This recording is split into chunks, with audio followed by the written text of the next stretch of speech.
की अमन बिक रहा है, चमन बिक रहा है, गरीबों के तन का कफन बिक रहा है।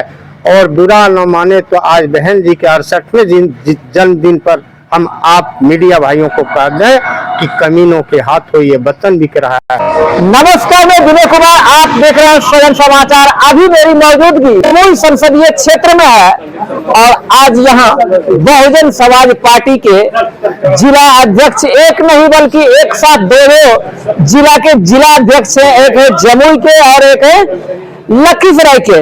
और आज ये अपने पार्टी के राष्ट्रीय अध्यक्षा मायावती जी का 68वां जन्म दिवस समारोह मना करके यहाँ इस विवाह भवन से बाहर निकल रहे हैं।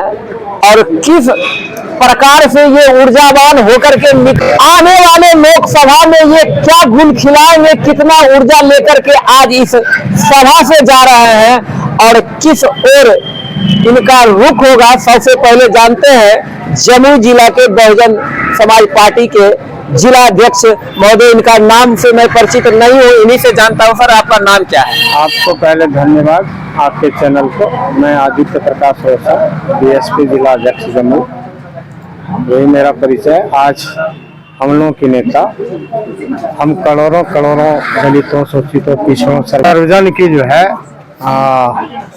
आइकॉन आदरणीय बहन कुमारी मायावती जी, जो इस देश की पीएम बनने वाली है, भावी पीएम है 2024 में संभवतः, क्योंकि बाबा साहब का इशारा था कि बहुजन समाज के लोगों, जाओ तुम अपने झोपड़ियों पर लिख दो, तुम इस देश का शासक था और पुनः बनेगा और 21वीं सदी तुम्हारी होगी।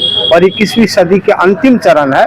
मुझे बाबा साहब का वो लाइन याद आ गया कि लगता है कि हमारी नेता, हमारी बहना, हम सबों की बहन मायावती जी 2024 की पीएम होंगी।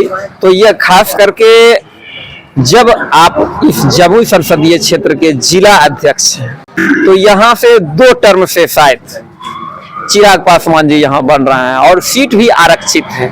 तो आरक्षित के वजह से उनका जीत हो रहा है या और कोई वजह है? नहीं, दरअसल ये था कि अब चांद पर हमारा जो है भारत चला गया है, मंगल पर जा रहा है। हमारे लोगों को, चूंकि खास करके जमुई जिला में 4 विधानसभा में चकाई विधानसभा से हूँ और चकाई विधानसभा में आज तक रेलवे लाइन नहीं है, तो सबसे अधिक वोट चकाई के लोगों ने, चूंकि रेल मंत्री कभी हुआ करते थे उनके पिताश्री, कभी दूरसंचार मंत्री हुआ करते थे, मौसम वैज्ञानिक थे, तो यहाँ के लोगों ने सोचा कि वैसे मौसम वैज्ञानिक का सुपुत्र जो चांदी का चम्मच लेकर पैदा हुआ है वो आ रहा है, इन्हें कुछ नहीं चाहिए, लेकिन ये लगता है कि अगर एक चुनाव इसे जिता देते हैं तो ये हमें रेल लाइन, रेलवे से जो है स्वागत करेगा। लेकिन 2 टर्म इन्होंने ठगने का काम किया, इसलिए चक्का ही नहीं पूरे जमुई लोकसभा के लोगों ने मन बना लिया है कि ऐसे लोगों को हम लोग बखूबी जवाब देंगे। और 2 वर्षों से लगातार हम लोग काम कर रहे हैं, हमारा टीम काम कर रहा है और आने वाला जो भी दिन बचा है हम लोग एक एक पल को बीएसपी के लिए लगा देंगे। और इस बार हमारे प्रभारी महोदय ने आज के जन्मदिन पर कहा भी कि स्थानीय लोगों को हम लोग, क्योंकि वो लोग बाहरी लोग देते हैं उम्मीदवार, हम स्थानीय लोगों को चुनाव लड़ाकर इस बार चुनाव जीतेंगे और हाथी चुनाव जीतेगा, बहुजन समाज पार्टी यहाँ चुनाव जीतेगा। और बिहार में अगर पहला कोई बक्सर अगर सीट होगा तो दूसरा हमारा जमुई सीट होगा, जो हम लोग बहन जी को जिता के और बीएसपी को जिता के दे रहे हैं। तो चिराग पासवान जी कहाँ जाएंगे? चिराग पासवान, अब हमको लगता है पहले उसका 2-3 दिन पहले न्यूज आ गया था, वो तो यहाँ से यहाँ के जनता के हाव भाव को समझ गया और उन्होंने कहा भी था कि मैं जम्मू से अब नहीं लड़ने जा रहा हूँ। उन्होंने हार पहले कबूल कर लिया और वो अब हाजीपुर अपने पिता के क्षेत्र से जा रहे हैं कि मैं चुनाव वहां लड़ूंगा। वो तो हार पहले कबूल कर लिया, यानी चुनाव से पहले हार कबूल कर ली और दावेदारी दूसरे संसदीय क्षेत्र से कर रहे हैं, लेकिन वहां भी चाचा भतीजा का घोलमाल चल रहा है। मुझे लगता है कि अब इनका मौसम वैज्ञानिक चले गए तब इनका पार्टी भी 2 गुट में चला गया, जब चाचे भतीजा में नहीं है क्या। और ये तो फिर ये अब सब लोग समझ पाया गया, यहाँ का दलित भी बहुत पछता रहा है कि ये आदमी ठीक नहीं है, सुटेबल नहीं है।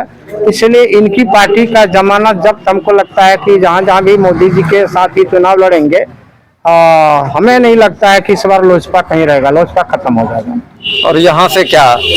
यहाँ से तो खैर एकदम खत्म हो जाएगा। अच्छा, तो इसका वजह है आपका, जैसे कि मोदी जी वाली बात आ गई, तो मोदी जी के साथ रहने के वजह से बोल रहे हैं, या चिराग पासवान जी यहाँ काम किए या नहीं किए इसके वजह से बोल रहे हैं? काम तो उन्होंने इतना किया है कि एक बटिया है जो धार्मिक स्थल झुमराज खान के नाम से प्रचलित है, वहाँ हर दिन जो है सैकड़ों हजारों जो है पाठा अपना जो है वो लोग देते हैं खुशियाँ में, और उस बटिया को उन्होंने गोद लिया था और वो बटिया धार्मिक स्थल लेकर थोड़ा बहुत डेवलप किया। आज वो बटिया जो है 10 साल सांसद बने हो गया, जिस पंचायत को उसने गोद लिया था वो गोदे में रह गया, वो भी बच्चा बड़ा नहीं पाया, जबकि लकवा मार दिया। तो हमें दहियारी पंचायत, तो हमें लगता है कि वो कुछ नहीं अब रहा यहाँ, कुछ नहीं। और यही आपके पड़ोसी और सहकर्मी कहा जाए पड़ोसी जिला के जिला अध्यक्ष हैं, तो आपका साथ कितना मिलेगा इनको? सर हम पहले ही बता देते कि मेरा घर महलसी प्रखंड में है और ग्राम प्रेमडिया जो अपना सुरक्षित विधानसभा जो सिकंदरा है मात्र 5 किलोमीटर दूरी पर है, तो सहयोग तो इनका हम पूरा देंगे। लेकिन अभी कुछ प्रश्न आप कर रहे थे कि चिराग पासवान 2 टर्म में ये सांसद रहा है, सर ये देखने का है और समझने का है। इनका संस्कार देखिए, तो पहले तो फिल्म भी बनाए थे ये, हाँ, तो सर मानसिकता होना चाहिए क्षेत्र के विकास के लिए। ये हमको तो कभी ऐसा नहीं, एक भी वीडियो उनका नजर नहीं आया है कि संसद भवन में कभी खड़ा होकर के जमुई के लोगों के लिए या जमुई के विकास के लिए इन्होंने आज तक आवाज उठाया। एक भी आवाज नहीं, एक भी आवाज। अभी हमारे जिलाध्यक्ष बोल रहे थे अदित प्रकाश रोशन जी वहाँ कार्यक्रम में कि हनुमान बन रहे हैं, हनुमान और बन रहे हैं, तो हनुमान बनने से थोड़े होगा। आम जनता को डेवलपमेंट करने के लिए, विकास करने के लिए वो संसद में आवाज उठाना पड़ता है, उसके लिए लड़ना पड़ता है, उसके लिए संघर्ष करना पड़ता है। दूसरा, अभी जो ये बताया कि कोई क्षेत्र को उन्होंने गोद लिया था, जमुई जिला जो है सर, आप सोनो घूमिएगा, लक्ष्मीपुर प्रखंड में जाएं, ये सारा देखिएगा प्राकृतिक सौंदर्यों से भरा पड़ा है।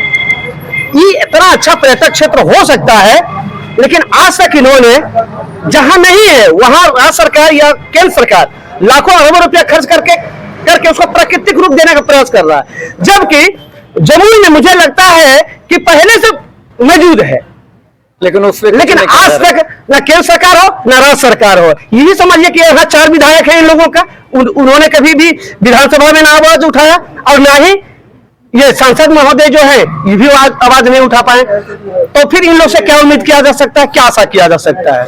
अच्छा, एक सवाल आपसे होगा, और आप उसी जिला से बिलोंग करते हैं कि जिस जिला के ऋषि महात्मा यदि अयोध्या नहीं जाते तो राम भगवान भी इस धरती पे पैदा नहीं लेते, यानी श्रृंगी ऋषि, और वहां के जो पुजारी हैं, पंडित हैं, जो भी हैं, उनको निमंत्रण नहीं मिला और इस प्राण प्रतिष्ठा में कहीं से भी श्रृंगी ऋषि का जिक्र नहीं हो रहा है, ऐसा क्यों? देखिए, ये तो सही बोले कि देखिए हम व्यक्तिगत श्रृंगी ऋषि पर बात रखेंगे, निमंत्रण देना उन लोगों का काम है।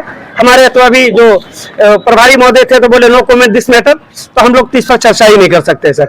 लेकिन श्रृंगी ऋषि हम माने लखीसराय जिले का एक मतलब समझिए कि धार्मिक स्थल के रूप में बहुत ही प्रसिद्ध है, बहुत लोग आस्था रखते हैं ना, लेकिन वहाँ के भी सर सेम कंडीशन है। आज तक एक चीज एक जान लीजिए कि हमारे समाज में जो वर्ण व्यवस्था है उसका भुक्तभोगी वो श्रृंगी ऋषि भी है, और सिकंदरा में एक मंदिर है महादेव सिमरिया, है ना, तो ये दोनों जाति का शिकार हो गया बेचारा, ये जाति का शिकार हो गया। बोलिए कैसे? यहाँ हमारे कुमार पंडित जी उसका सेवा करता है, तो यहाँ कोई डेवलपमेंट नहीं है। वहाँ हमारे थोड़े पिछड़े वर्गों का थोड़ा सा ज्यादा आबादी है। मैंने जहाँ जहाँ इन समाजों की आबादी है तो डेवलपमेंट लोग नहीं करते। लोग जानता कि अगर यहाँ डेवलपमेंट किया जाएगा, यहाँ पर्यटन स्थल बनाया जाएगा, तो लोग को ज्यादा रोजगार मिलेगा। तो किसी न किसी रूप से आज भी हम जाति से प्रताड़ित हो रहे हैं, राजनीतिक से प्रताड़ित हो रहे हैं। ये तो सब आप भी देख रहे हैं, हम लोग भी देख रहे हैं। अच्छा, लेकिन बिहार में ये जाति गणना हुई है, उससे कुछ फायदा मिलने वाला है? देखिए, अभी माननीय बिहार सरकार सुश्री बहन जी भी ने बोली कि ये तो हमारा बहुत पुराना मांग है, केंद्र सरकार को चाहिए कि जाति जनगणना कराए। नीतीश कुमार ने गणना कराया, अब है सर कि गणना कराने से नहीं होगा, सारे समाज को हक अधिकार मिलनी चाहिए, जो सदियों से वंचित है, जिसको आज तक हक अधिकार नहीं मिल पाया। अगर सरकार ऐसा कराती है तो मैं समझूंगा कि बहुत बड़ी उपलब्धि। ऐसे साहब आपको मैं बता दूं कि बहुजन समाज पार्टी का यह पुराना डिमांड था कि जितनी संख्या भारी उसकी उतनी हिस्सेदारी से। तो सर हमें अपने शायर के माध्यम से कहना चाहूंगी कि यमन बिक रहा है, चमन बिक रहा है, गरीबों के तन का कफन बिक रहा है। और बुरा न माने तो आज बहन जी के 68वें जन्मदिन पर हम आप मीडिया भाइयों को कह दें कि कमीनों के हाथों ये वतन बिक रहा है। समाचार के साथ नमस्कार। जय हिंद जय भारत।